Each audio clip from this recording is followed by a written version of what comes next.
Breakfast is the most important meal of the day, so I thought I'd start it on the right foot.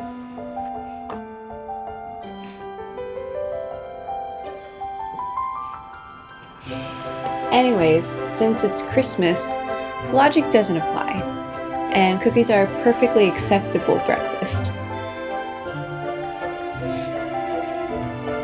Now that we had some breakfast, we're starting decorating the kitchen, the heart of Christmas mornings, Christmas baking, and everything that smells good.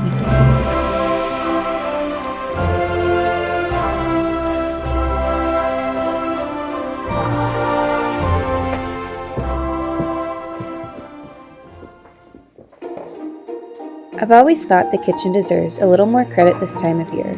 It may not always have the tree, but it has something far more important: snacks. Specifically Christmas snacks. It's where Christmas mornings really start before anyone's fully awake, before the day has a plan, and usually while the coffee's still brewing. And I love that it doesn't have to be fancy. A little greenery, a few lights, and suddenly it feels like Christmas has actually arrived. This is where cookies get baked, soups get started, and recipes become more of a suggestion. I think that's why the kitchen feels just as important as the living room. It's where the day actually unfolds, and once the lights are on and the counters start filling up, everything feels a little bit more festive, which usually means it's time to make a bit of a mess and start a little Christmas craft.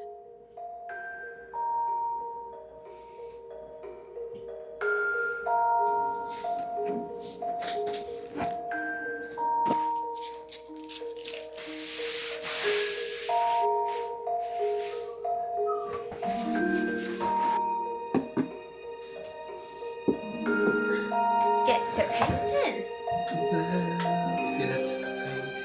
And so these are acrylic?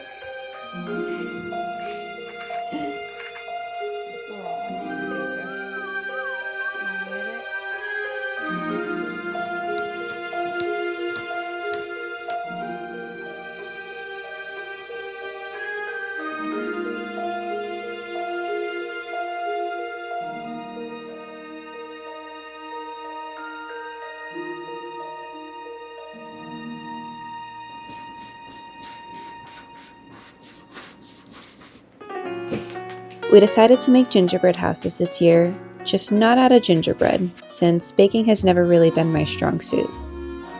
As we were sketching them out, I was reminded that the gingerbread man actually originated in Europe, where spices like ginger were expensive and saved for holidays, and bakers would shape and display them for special occasions.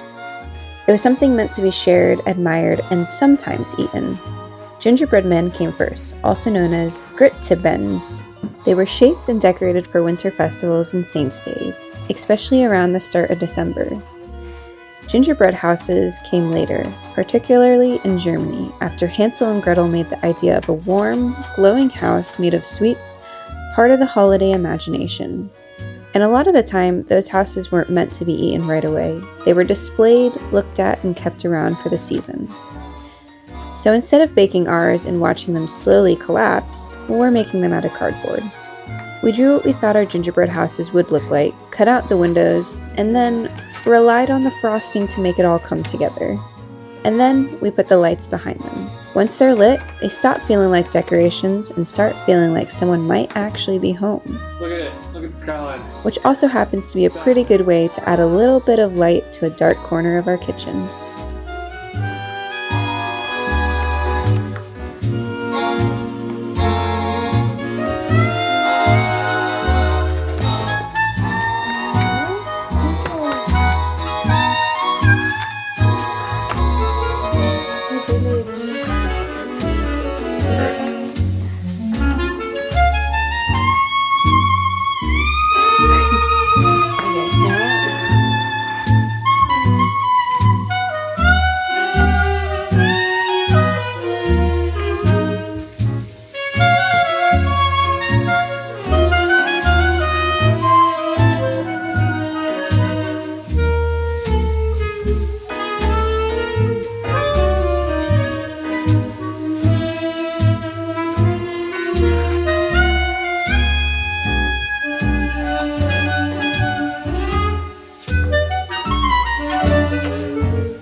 of a white Christmas, just like the ones I used to know, where the tree tops glisten and children listen to hear sleigh bells in snow.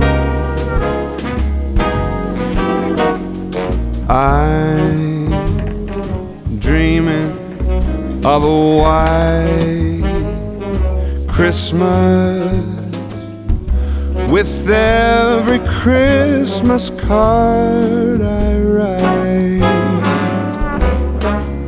May your days be merry and bright, and may all your Christmases be white. Once the gingerbread houses were in place, we started adding the final details around the kitchen.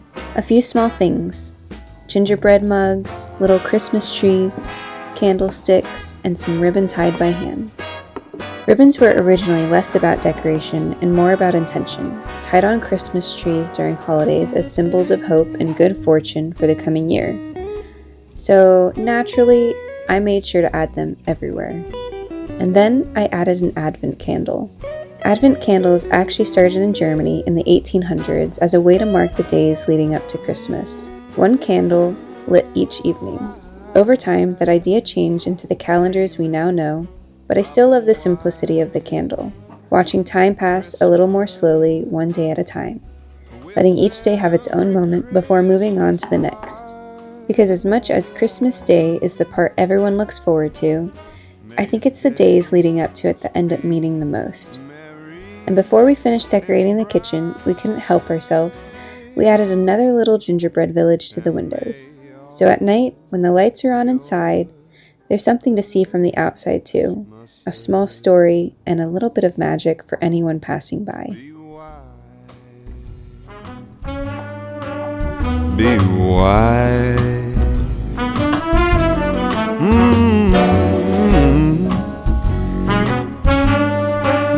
Be white.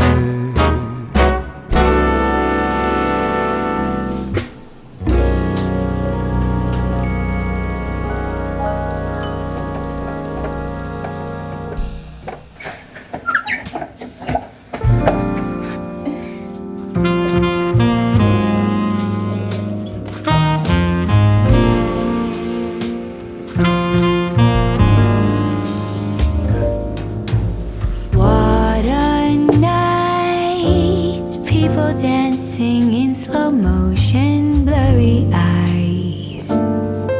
But I've had enough, it's time to say goodbye. 3 a.m. as I'm walking home with a smile. Smoky moon, like a shiver, all the shadows fade away. All your streets are empty, lights begin to sway. 4 a.m. as I think, oh, Stockholm love. Sometimes I picture how life had been in Paris or New York or Shanghai.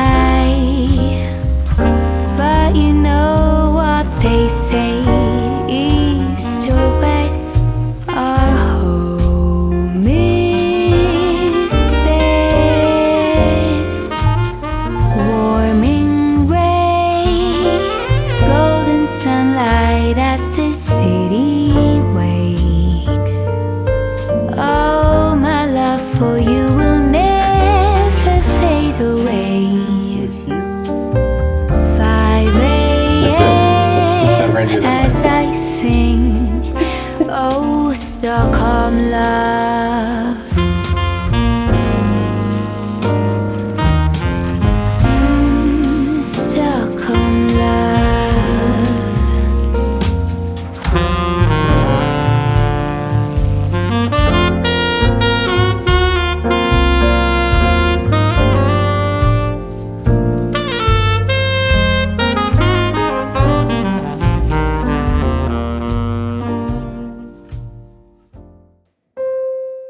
After finishing the windows, we moved into the living room with an idea in mind, to make something for our bookshelves, which meant gathering a few supplies first.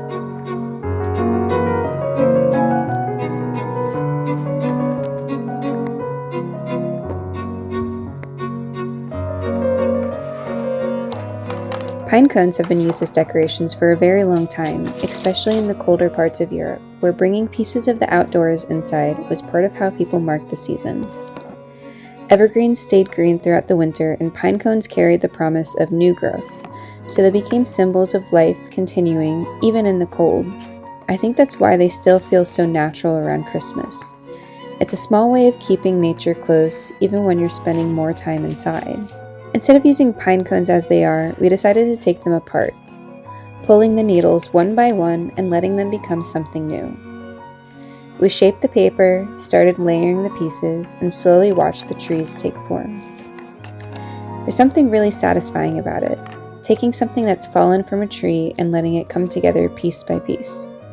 So we made two, one tall and one small, and finished them with a simple bow at the end. A beautiful way of bringing a little bit of the outdoors inside for the season.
And right as I was finishing up, my phone buzzed. Something I had been looking forward to finally arrived.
It's so beautiful.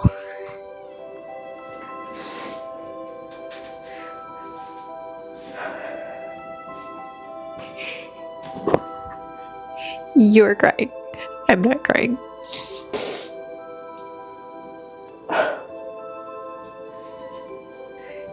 It just feels like Christmas on a page. This looks like it should be in a literal storybook about Saint Nicholas during Christmas time. Like, this is so beautiful.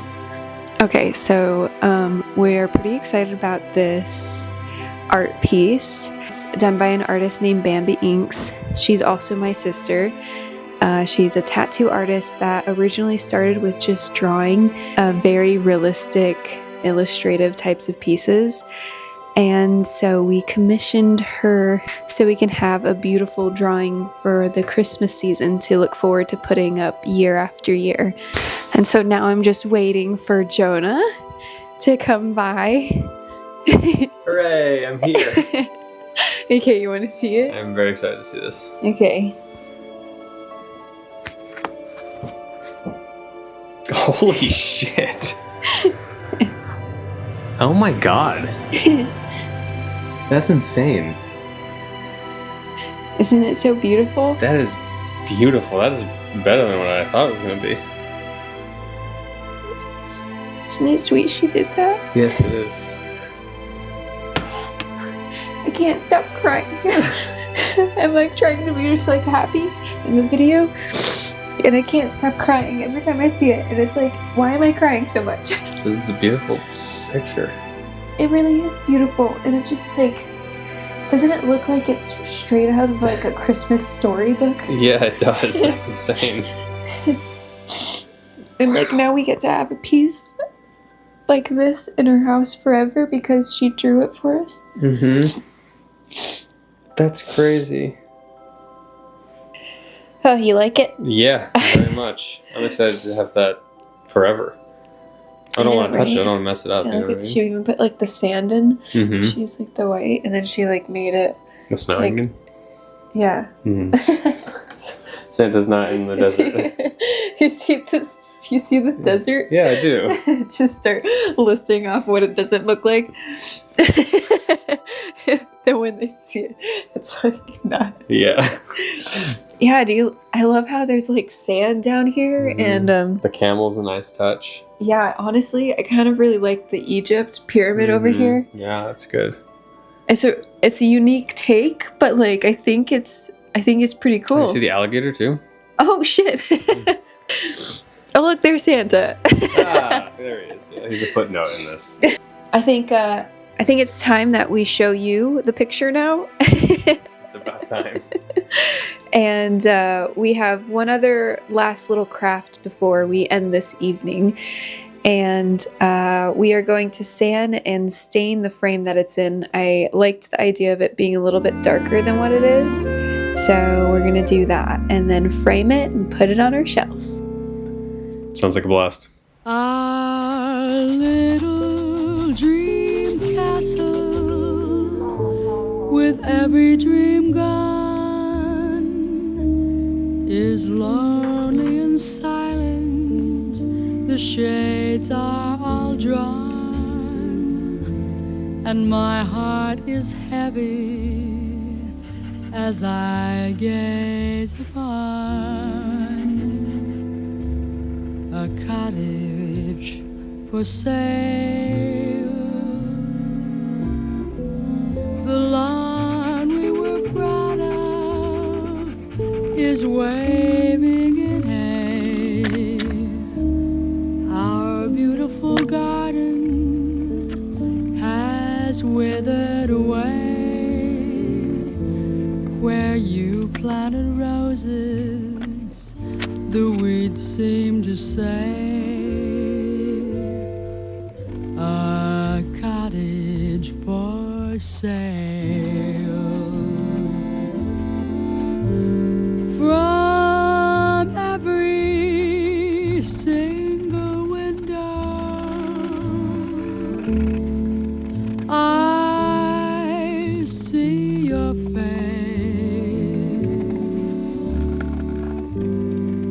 But when I reach a window, there's empty space. The keys in the mail the same as before, but no one is waiting for me anymore.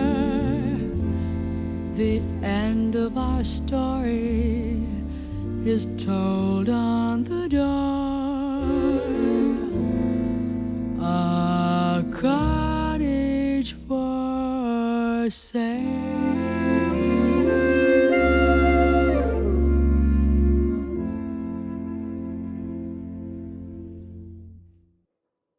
I'm dreaming tonight of a place that I love even more than I usually do. And although While I was working on the frame, I kept thinking about the story behind the piece. St. Nicholas in the earliest stories was often imagined traveling quietly, moving through forests and villages in winter, carrying gifts from place to place and never staying long enough to be seen. In the oldest stories, he wasn't defined by what he carried, but why he carried it. The stories were about kindness, generosity, and the small acts done quietly without expecting anything in return. you can count on And that's why this piece feels so special to me. It feels like a moment taken from the middle of a story, paused just long enough for us to see him before he continues on his way. and make A reminder that the simplest things are often the most meaningful gifts, and they don't always come wrapped or arrived in the way we expect.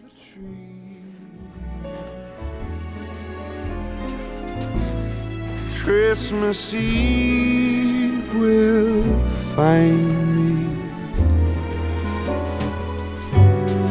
where the love light gleams. I'll be home for Christmas, if only in my dreams.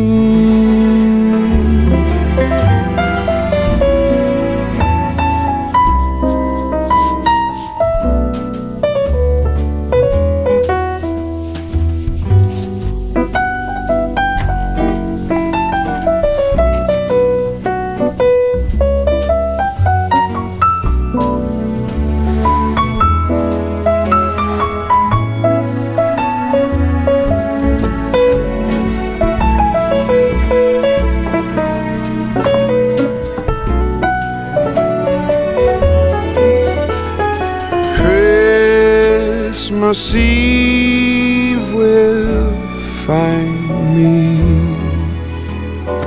where the love light gleams. I'll be home for Christmas,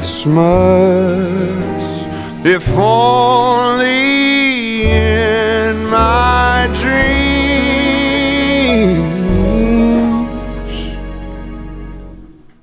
If only in my dreams.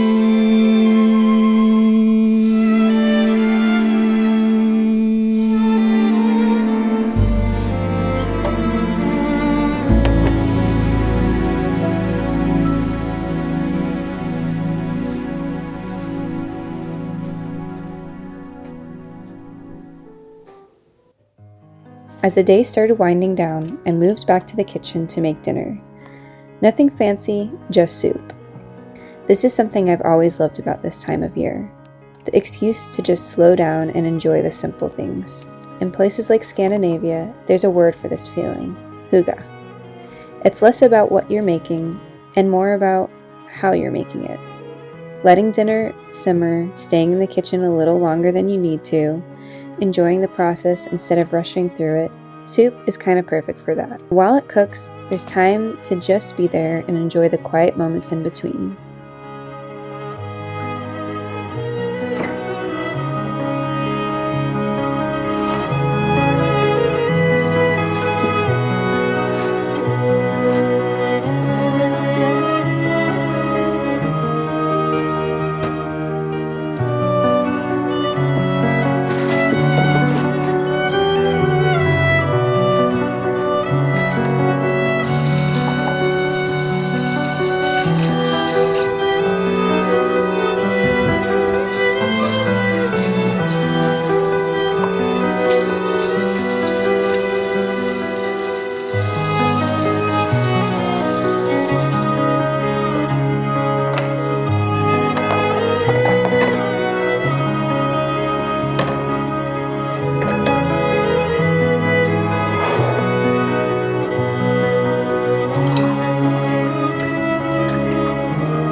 What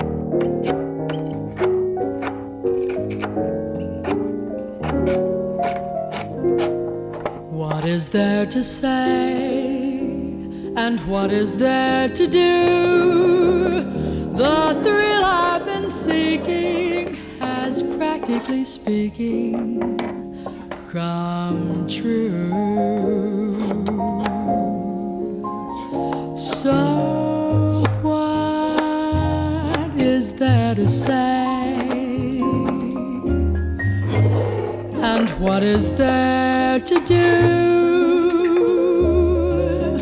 I knew in a moment contentment and home meant just you. You are so lovable, so livable. Your wonders are quite unforgivable.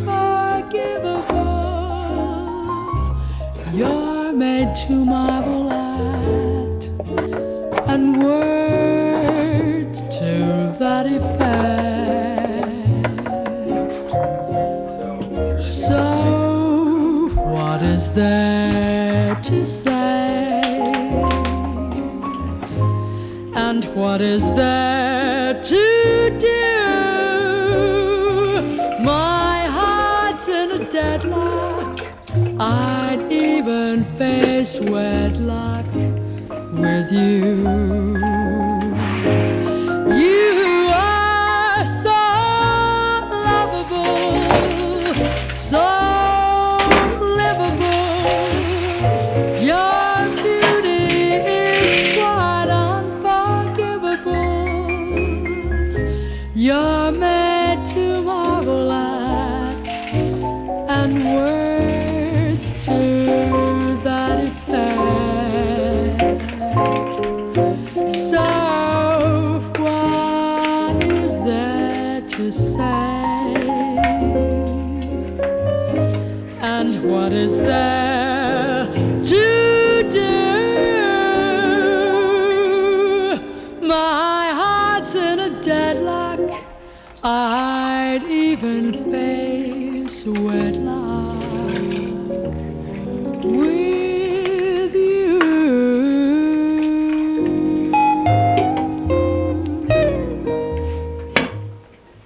While the soup cooked, it felt like the perfect time to decorate the Christmas tree. Pulling out the ornaments, untangling a few, and remembering where things come from. Not every year looks the same, but the routine always is.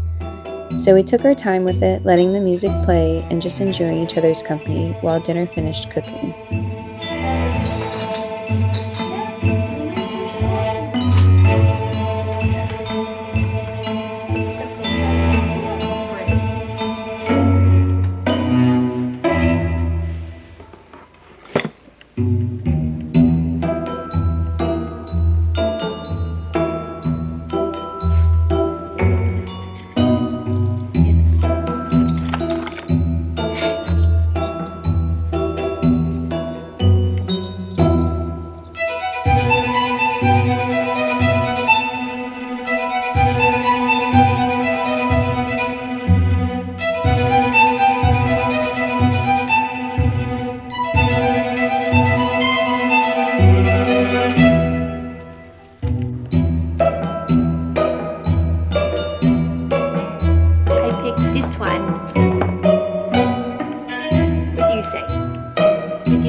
rotten mess, because when it isn't, I can't find a thing, including Skipper T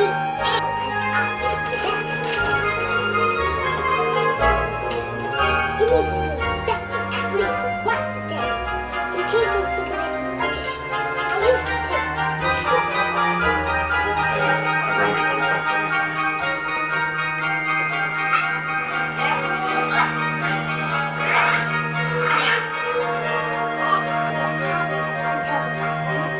Making it rather impossible to sneak a peek. Every time, Jack. Here's my card.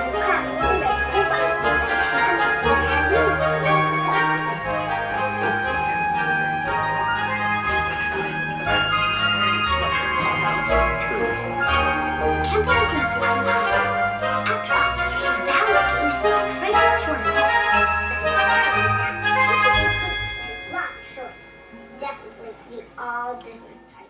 As the night went on, we took a moment to look around, at all the little corners we touched, the lights we added, and the things made by hand. So much of Christmas is about bringing light where it's needed, through candles, stories, small gestures, and time spent together. It's about generosity, not always in gifts but in presence. The traditions we return to, the stories that we've been told and retold for generations. The simple things that make the season feel special year after year. And maybe that's the magic of it. Not just Christmas Day itself, but everything that leads up to it.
with that, wherever you are and whatever you're celebrating, I hope this season finds you in the smallest moments, the quiet ones, the joyful ones, and everything in between. And I hope you all have a Merry Christmas.